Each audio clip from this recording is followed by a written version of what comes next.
नमस्कार, मैं चंद्र उपाध्याय आप सभी लोग का बहुत बहुत स्वागत है। मैं अभिनंदन करता हूं आपके अपने यूट्यूब चैनल साइकोलॉजी वाले गुरुजी में। तो आज की क्लास में हम बीए 5th सेमेस्टर के अंतर्गत यूनिट 2 के जिस महत्वपूर्ण टॉपिक के बारे में बात करने वाले हैं वह है सकारात्मक, संवेगात्मक या संवेगात्मक को भावनात्मक भी कहते हैं, याद रखिएगा, स्थिति। और इसमें हम क्या देखेंगे, सकारात्मक भावनाओं का व्यापक और निर्मित सिद्धांत क्या है। ठीक है, तो इसके बारे में आज हम कंप्लीट रूप से बात करने वाले हैं। वीडियो को आप लास्ट तक देखते रहिएगा। तो चलिए शुरू करते हैं और समझते हैं। देखिए, व्यापक और निर्माण सिद्धांत जो है यह सुझाव देता है कि क्या सुझाव देता है, सकारात्मक भावना या संवेदना भावनाओं का अनुभव करने से लोगों को अपने मनोवैज्ञानिक, सामाजिक, संज्ञानात्मक और भौतिक संसाधनों को मजबूत करने में मदद करने के लिए अपने तत्काल क्षणिक विचारों का विस्तार करने में मदद मिलती है। अब ध्यान समझिएगा, थोड़ा लाइन बड़ा है, ध्यान समझिएगा। ये कह रहा है कि व्यापक और निर्माण सिद्धांत क्या सुझाव देता है, कहता है कि सकारात्मक भावनाएं, पॉजिटिव इमोशन जैसे खुशी हो गया, फिर उसके बाद हर्ष हो गया, फिर उसके बाद एप्रिसिएशन हो गया, ये सब क्या है, सकारात्मक भावनाएं। ठीक है, नकारात्मक नहीं, सकारात्मक भावनाएं क्या का अनुभव करने से, अगर जब हम खुशी का अनुभव करते हैं तो मतलब ये हमारे अंदर सकारात्मक भावना है। जब इसका अनुभव करते हैं तो अनुभव करने से लोगों को अपने मनोवैज्ञानिक यानी कि मन से संबंधित, सामाजिक समाज से संबंधित, संज्ञान यानी कि आपका परसेप्शन, अटेंशन, मेमोरी से संबंधित, और भौतिक संसाधनों यानी कि जो आपके आसपास मौजूद है भौतिक संसाधन, जो भौतिक सुख सुविधा आप अपने घर में मौजूद कराएं, जैसे फ्रिज हो गया, कूलर हो गया, एसी हो गया, और बिल्डिंग हो गया, इंफ्रास्ट्रक्चर हो गया इत्यादि, क्या है, भौतिक संसाधन है। इनको क्या होता है, मजबूत करने में मदद करने के लिए, ठीक है, मजबूत करने में मदद करता है और अपने तत्काल क्षणिक विचारों को विस्तार करने में मदद मिलता है। और हमारे अंदर जो क्षणिक विचार आते हैं, ठीक है, और उसको भी विस्तार करने में मदद करता है। एकदम सिंपल से आप समझिए कि सकारात्मक मनोविज्ञान का जो ये सिद्धांत है, व्यापक निर्माण सिद्धांत, वो ये सुझाव देता है कि व्यक्ति जब प्रसन्न होता है, व्यक्ति के अंदर जब सकारात्मक भावना आती है, जब सकारात्मक भावनाओं का अनुभव करता है, तो न केवल उसका क्या है मानसिक स्थिति स्वस्थ होता है, बल्कि क्या है वो शरीर से भी स्वस्थ महसूस करता है, उसका समाज से रिश्ता अच्छा होता है, उसका संज्ञान होता है, और क्या होता है, और जब ये सब अच्छा होता है तो कि वो क्या करता है, जो विचार उसके अंदर आइडिया आते हैं, ठीक है, उसको और भी विस्तार से सोचता है, जिससे कि एक नए चीज़ का वो निर्माण भी कर सकता है, या तो नए दिशा में आगे भी बढ़ सकता है और अपना विकास कर सकता है। यही इसका मतलब। आगे देखते हैं। दूसरे शब्दों में सकारात्मक भावनाएं जागरूकता, ठीक है, अंदर मतलब अवेयरनेस, ठीक है, चीज़ों के प्रति जानकारी प्राप्त करना या चीज़ों को जानने के प्रति जिज्ञासु होना, जागरूकता बढ़ाने और लचीलेपन में सुधार करने में मदद करता है। यानी जो फ्लेक्सिबिलिटी इंसान के अंदर पाई जाती है कि परिस्थिति जैसी भी हो वो आदमी उस हिसाब से क्या है अपने आप को ढालेगा, या परिस्थिति जैसी भी हो इंसान को क्या है उसमें सकारात्मक चीज़ों को ढूंढकर खुश रहना चाहिए। आगे हम देखते हैं विस्तार और निर्माण सिद्धांत, इसको ये भी आप कह सकते हैं।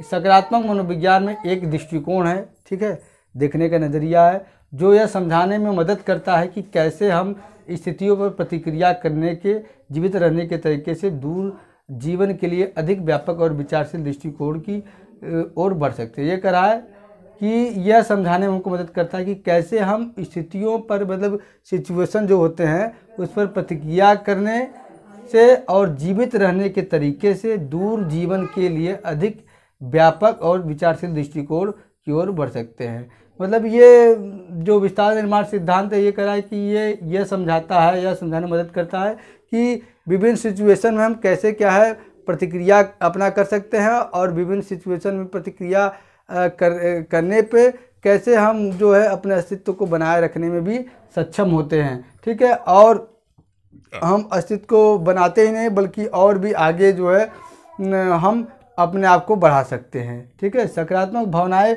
बढ़े हुए लचीलेपन और खुशहाली सहित लाभों को एक ऊर्ध्वगामी चक्र बनाने में मदद कर सकती है।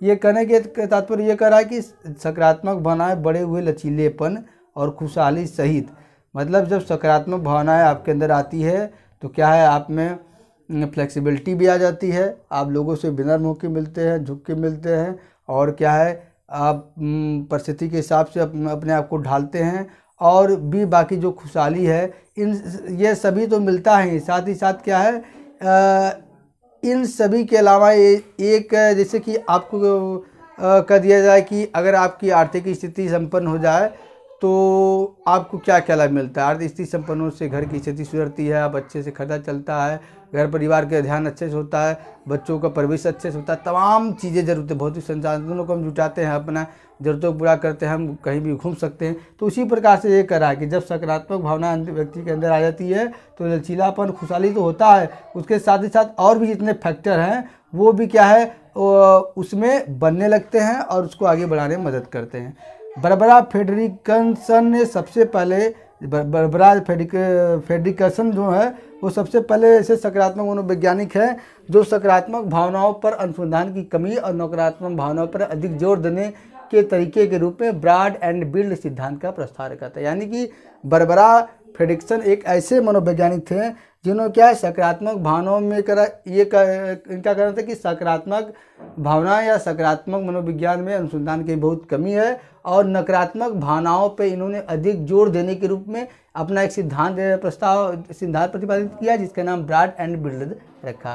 ब्रॉड एंड बिल्ड सिद्धांत को मनोविज्ञान में नकारात्मक भावनाएं और मनोवैज्ञानिकों पर किए हुए कार्यों को विस्तार करने के लिए पेश किया। ब्रॉड एंड बिल्ड सिद्धांत को क्यों पेश किया गया?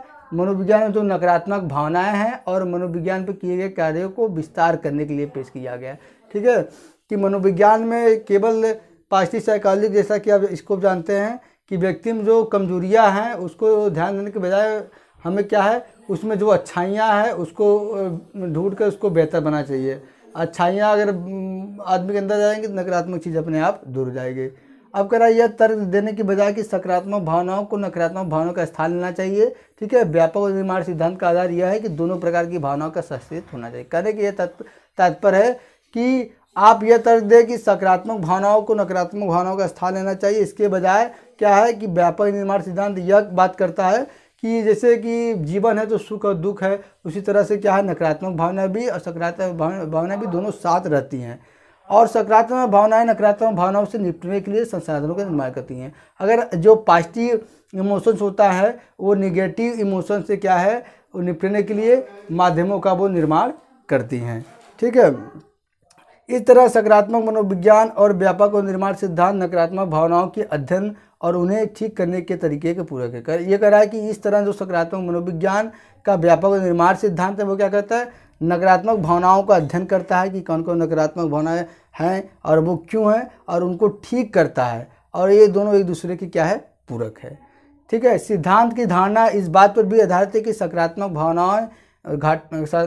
भावनाएं घटनाओं के प्रति जागरूकता और प्रतिक्रिया को व्यापक बनाने के साथ साथ लचीलापन और मुकाबला करने के कौशल का निर्माण कर सकती है।